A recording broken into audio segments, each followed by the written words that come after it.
Assalamualaikum warahmatullahi wabarakatuh.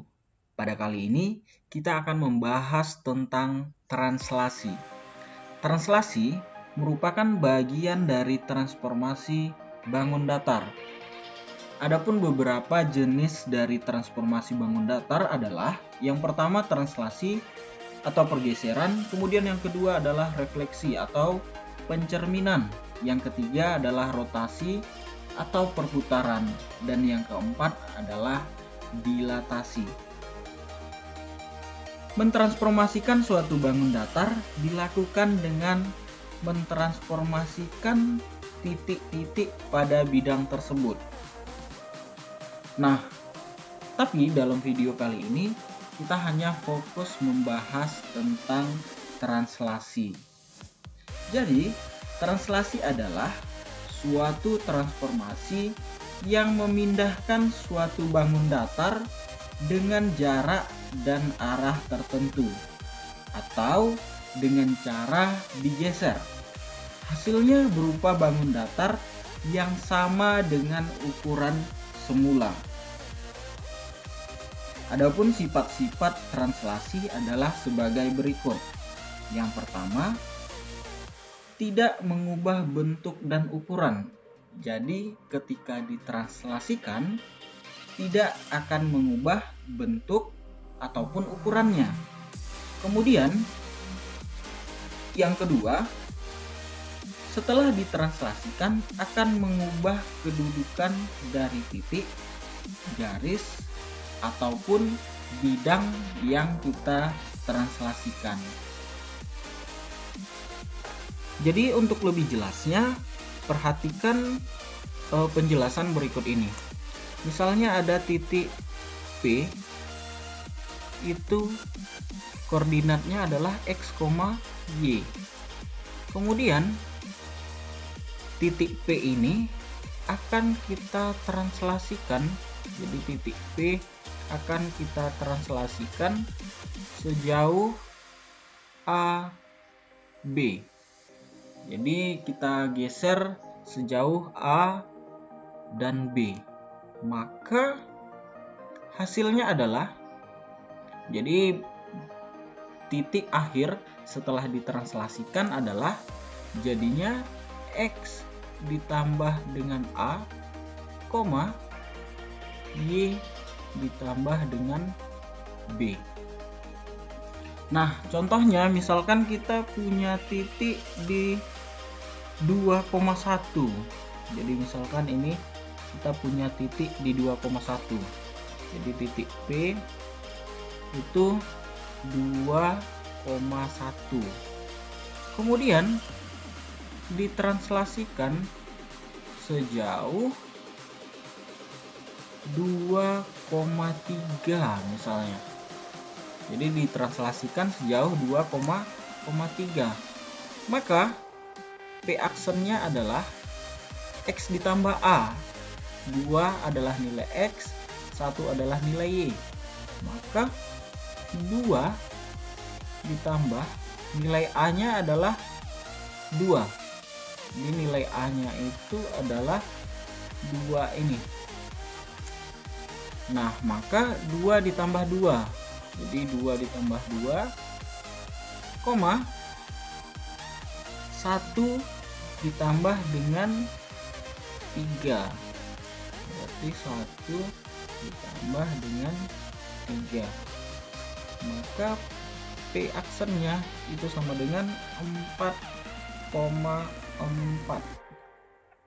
Jadi P aksennya adalah 4,4. Maka P aksennya adalah di sini. Nah, artinya apa? Jadi ketika ditranslasikan sejauh 2 dan 3, maka dia bergeser, X-nya itu bergeser 2 ke arah yang positif, ke arah kanan. 2 itu yang mana? 2 itu ini. Perhatikan, bergeser 2 ke kanan. Itu nilai X-nya. Kemudian nilai Y-nya itu bergeser ke arah atas sebanyak 3. 1, 2, 3. Maka ini tadi adalah titik P-nya dan ini adalah titik P aksen. Setelah ditranslasikan, ini hasilnya yaitu 4,4.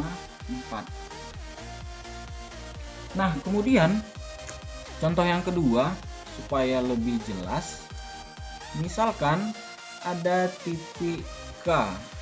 Jadi ada titik K, misalkan titik K itu nilainya kita buat 1,3. Misalkan ini adalah titik K 1,3. Nah, kemudian kita translasikan. Jadi kita translasikan sejauh min 3 kemudian min 4. Jadi min 3 dan min 4. Maka keaksennya itu sama dengan 1 ditambah min 3. Jadi 1 ditambah minus 3. Kemudian koma 3 ditambah minus 4. 3 ditambah minus 4. Maka keaksennya itu jadinya adalah 1 ditambah minus 3 itu sama dengan minus 2. Kemudian 3 ditambah minus 4 itu sama dengan minus 1. Maka keaksennya adalah minus 2, minus 1. Jadi minus 2, minus 1 itu ada di sini. Nah, kalau kita lihat ditranslasikan sejauh 3. Jadi X-nya bergeser 3 ke kiri. Jadi pergeserannya itu kalau dia negatif bergeser ke kiri untuk yang X. Kalau yang Y jika negatif bergeser ke bawah. Sesuai dengan koordinat kartesius. Jadi yang Y ke atas ini nilainya positif, kalau Y ke bawah itu negatif. Kemudian sumbu X ke kanan itu positif dan ke kiri negatif. Maka ini berarti bergeser X-nya itu ke kiri sebanyak 3. Berarti bergeser ke kiri sebanyak 3. 1, 2, 3. Kemudian Y-nya bergeser 4 ke bawah. 1, 2, 3, 4. Maka ini adalah titik K aksen. Setelah ditranslasikan, nilainya atau koordinat titiknya yaitu min 2, minus 1. Oke, mungkin itu untuk penjelasan dari translasi. Jika ada yang ingin ditanyakan, jangan lupa komen di kolom komentar. Jangan lupa juga like, share, dan subscribe channel ini. Assalamualaikum warahmatullahi wabarakatuh.